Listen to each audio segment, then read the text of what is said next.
নমস্কার বন্ধুরা, আবার একটি হেমন্তের সকালে আপনাদের স্বাগত জানাই। বন্ধুরা, আজকে এই চন্দ্রমল্লিকা গাছের কতগুলি পরিচর্যা সম্পর্কে আপনাদের আমি জানাবো। বন্ধুরা, এই সমস্ত চন্দ্রমল্লিকা গাছ সব আমার নিজে হাতে তৈরি করা। এই গাছগুলি দেখুন, এই কয়েকদিনের ভিতরে কত বড় হয়ে গেছে, কিন্তু গাছগুলি যতটা ঝোপালো হওয়ার কথা ততটা ঝোপালো হয়নি। এই গাছগুলি যাতে দ্রুত ঝোপালো হয়ে ওঠে তার জন্য আমি কি করব?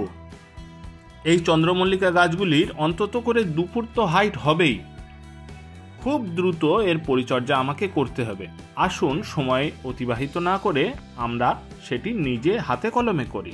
এই গাছগুলি আমার ঝাঁকড়া করার জন্য প্রথমেই এই সমস্ত লম্বা ডালগুলি আমি কেটে দেবো।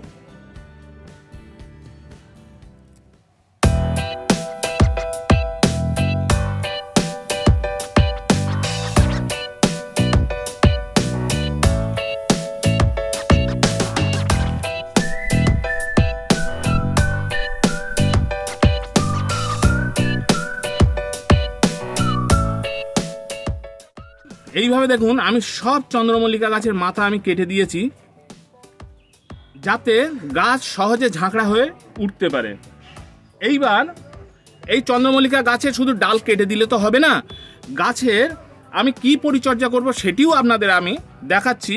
চন্দ্রমল্লিকা গাছে আমার শুধু গাছের ডাল কেটে দিলে তো হবে না, গাছের গোড়ায় সঠিক পরিমাণে আমার সার দেওয়ার প্রয়োজন। সেই কারণে গোড়া ভালো করে খুশিয়ে দেবেন। এতে যদি গোড়ার শিকড় যদি বেরিয়ে আসে বা ছিঁড়ে যায় তাতেও কোনো ব্যাপার নেই, যত শিকড় ছিঁড়ে গেলে আবার নতুন শিকড় গজাবে। প্রত্যেকটা গাছ এইভাবে গোড়া খুশিয়ে দিন। খুশিয়ে দেওয়ার পরে আমি বিশেষ কতগুলি সার দেব। সেই সারগুলো আপনারা মনে করে রাখবেন। সেই সারগুলি আপনাদের গাছে যদি আপনারা প্রয়োগ করেন তাহলে গাছের অনেক ডেভেলপমেন্ট হবে। আমি প্রত্যেকটি গাছের গোড়া এইভাবে আমি খুশিয়ে দিচ্ছি। বন্ধুরা, এখানে এই ভাঁড়ের ভিতরে আমি মাত্র 2 দিন, খুব বেশি দিন আপনি পচাবেন না, মাত্র 2 দিন আমি পচিয়েছি। এটা হচ্ছে আমার খোল পচা সার। আর এখানে আমি নিয়েছি,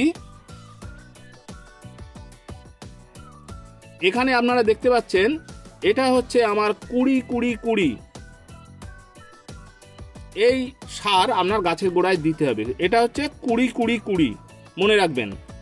আর এখানে হচ্ছে আমার 2 দিনের খোল পচা সার আমি এই জলের সাথে মেশাবো।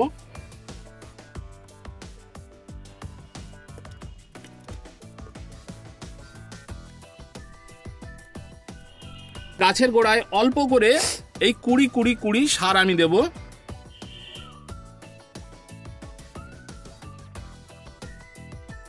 এর বেশি আর দেওয়ার দরকার নেই।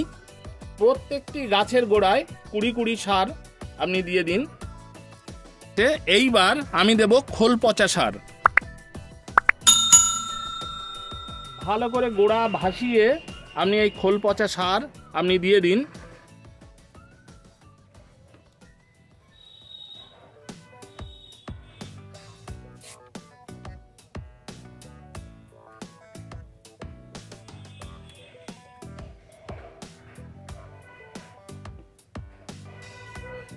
প্রত্যেকটি গাছের গোড়ায় আমি খোল পচা সার দিয়ে দিলাম।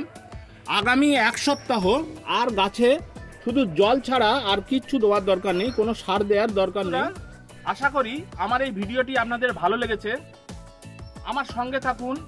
ভিডিওটি ভালো লাগলে একটি লাইক দেবেন, আর আমার চ্যানেলকে সাবস্ক্রাইব করে রাখুন। যদি কোনো প্রশ্ন থেকে থাকে আমাকে কমেন্টে জানাবেন। আজ তাহলে এই পর্যন্তই। নমস্কার।